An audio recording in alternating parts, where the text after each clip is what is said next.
Nifty prediction for Bengalis চ্যানেলে আপনাদেরকে স্বাগত।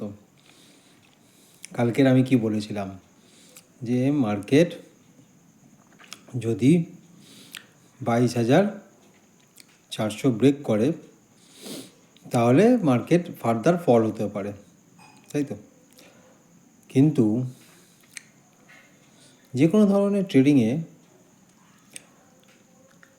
প্রেডিকশান একরকম ব্যাপার, এবং তারপরে সারা রাত ধরে ডিফারেন্ট মার্কেট চলে আর কি।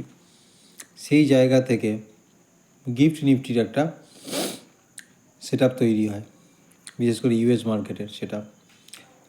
তো সেই সেট আপ দিয়ে যদি গ্যাপ ডাউন হয়ে যায়, মানে 22,400 থেকে অনেক দূরে গিয়ে মার্কেট ওপেন হয়, প্রায় 120-100 পয়েন্ট ফল হয়ে যদি মার্কেট ওপেন হয়, তখন কি হয়? তখন ইমিডিয়েট কানেক্টার পয়েন্ট খুঁজতে হয়। যেমন যখন মার্কেট 22,350-এর কাছাকাছি ওপেন হলো, তার ইমিডিয়েট রাউন্ড ফিগার পয়েন্ট হচ্ছিল 22,300। এখন 22,300 যদি ব্রেকআপ দিত, তখন সেখানে একটা পুটের পজিশান নেওয়া যেতে পারে, ঠিক আছে, পারত। বাট আপনারা দেখবেন মার্কেট 2-3বার ট্রাই করেছিল যে 22,300-র কাছাকাছি আসতে, কিন্তু ওইখান থেকে আবার ব্যাক করে যখনই ওইখানে আসছে তখনই বায়াররা উপরের দিকে মার্কেটকে নিয়ে চলে যাচ্ছে। তো এইরকম কন্ডিশানে যখন মার্কেট পড়ছে না এবং মার্কেটে মুভমেন্ট আছে, দুটো জিনিস মাথায় রাখতে হবে। মার্কেট পড়ছে না, আবার মার্কেটে মুভমেন্ট আছে, সেন্টিমেন্ট কিন্তু নেগেটিভ, তা সত্ত্বেও মার্কেট নেগেটিভ ওপেন হয়েছে। তো মার্কেট যখন নেগেটিভ ওপেন হয়েছে, সেন্টিমেন্ট নেগেটিভ, বাট মার্কেট পড়ছে না, তখন কি করা যেতে পারে? তখন যতক্ষণ না 22,300 আমার ফল করছে, আমি ফার্দার তো কোনো পজিশান নিতে পারবো না, এবং মার্কেটে যেহেতু মুভমেন্ট আছে, তার মানে কল সাইডে মুভমেন্ট আসবে, পড়তে দিচ্ছে না। এবং সেই সময়ে আমার অপশান চেনটাকে একটু দেখতে হবে কোন স্ট্রাইক প্রাইসের কাছাকাছি ওপেন ইন্টারেস্টে কল আর পুটের রেশিওটা অনেক বেশি হয়ে যাচ্ছে। তো ওই সময় যদি কেউ মার্কেট চেক করতেন, তাহলে দেখতেন যে 22,500-র কাছাকাছি কল পুটের রেশিওটা, মানে কলের পজিশান আর পুটের পজিশান ওপেন ইন্টারেস্ট অনেক বেশি হয়ে যাচ্ছিলো। তাহলে পয়েন্ট নাম্বার 1, মার্কেট পড়ছে না। পয়েন্ট নাম্বার 2, যে কল পুটের পজিশান ওপেন ইন্টারেস্ট থেকে আমরা পাচ্ছি 22,500-তে আসছে। তাহলে মার্কেট যখন 22,300 ব্রেক করছে না, 22,350-এ রয়েছে, তাহলে ইমিডিয়েট প্ল্যান কী হওয়া দরকার ছিল? স্ট্রিক্ট স্টপ লসকে নিয়ে একটা কলের পজিশান নেওয়া দরকার ছিল। কারণ মার্কেট কী করছিল, বারবার 22,300 কাছে আসছিল, 320, 330-এর কাছে আসছিল, সেখান থেকে ব্যাক খাচ্ছিল, কিন্তু কনফিডেন্স পাওয়া যাচ্ছিল না। তার কারণ হচ্ছে ইমিডিয়েট বেসিসে 22,400 তখন ব্রেক করছিল না আপার সাইডে।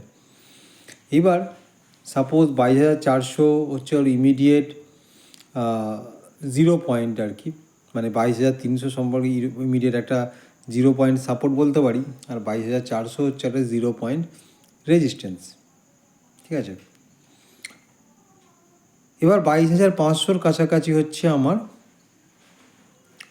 স্ট্রাইক প্রাইস বেশি। তাহলে এক হচ্ছে কল নেবার পজিশান কোন জায়গাগুলোতে, এক হচ্ছে 22,300-র কাছাকাছি এলো, কিন্তু সেক্ষেত্রেও আমি স্ট্রিক্ট স্টপ লসের কাছাকাছি রাখবো, কারণ 22,300 ব্রেক করলে আমি কল থেকে বেরিয়ে যেতে হতো। তো আমার নেক্সট 22,400-র কাছাকাছি আমি কল নিতে পারি না 400-র উপরে। তার কারণ হচ্ছে সেক্ষেত্রে আমার রিস্ক টু রিওয়ার্ড রেশিওটা ফেভারেবল নয়। মানে আমি যদি 30 পয়েন্টের রিস্ক নিই, তাহলে আমার রিওয়ার্ড মিনিমাম 3 গুণ আসা উচিত, 90 পয়েন্টের আসা উচিত। বাট সেক্ষেত্রে রিস্ক টু রিওয়ার্ড রেশিও জমছিল না, মানে 22,000 700-র উপরে হচ্ছে মানে 400-র উপরে কোনো কল নেওয়া যাচ্ছিল না। তো এই ফরম্যাটে ট্রেডিংয়ের একটাই জায়গা ছিল, সেটা হচ্ছে 22,350-এর একটা কল যদি নেওয়া যেত, যখন মার্কেট 22,300-র কাছাকাছি এসেছিলো কিন্তু ব্রেক করছিল না। এটা ছিল পুরোপুরি একটা ব্যাপার। সেক্ষেত্রেও রিস্ক ছিল, কারণ যদি ব্রেক করতো তাহলে স্টপ লস হিট খেত।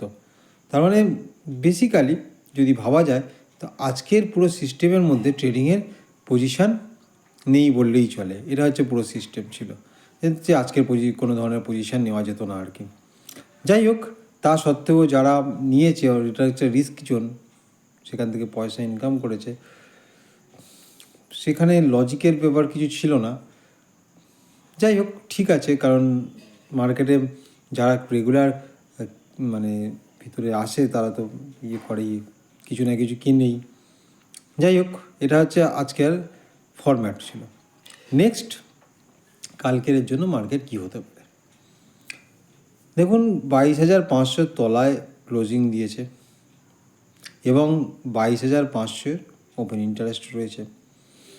আমার কালকের ভিডিওতে আমি বলেছিলাম যে যদি মার্কেট 22,600-650-এর কাছাকাছি যায় তাহলে সেখান থেকে ফল হয়ে 22,500-র কাছাকাছি আসবে।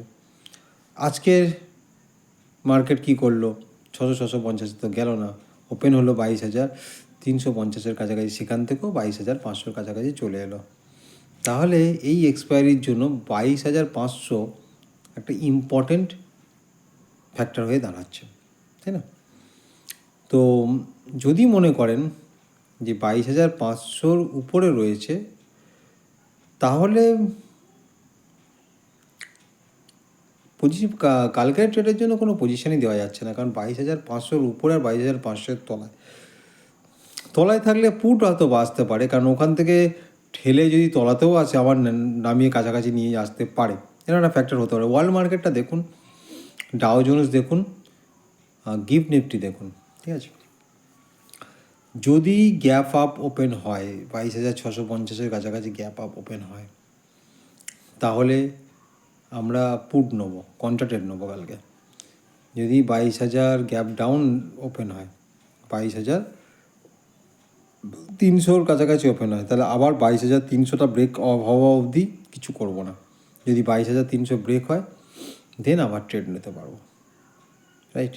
তো কালকের জন্য অ্যাডভাইস এটাই হবে, যারা কল বাইং করেন, যদি ফ্লাকচুয়েশান না দেখেন, ট্রেড না নেওয়া, ওয়েট করা, মার্কেটটাকে শেখা। সবাই ভালো থাকুন, সুস্থ থাকুন, ধন্যবাদ।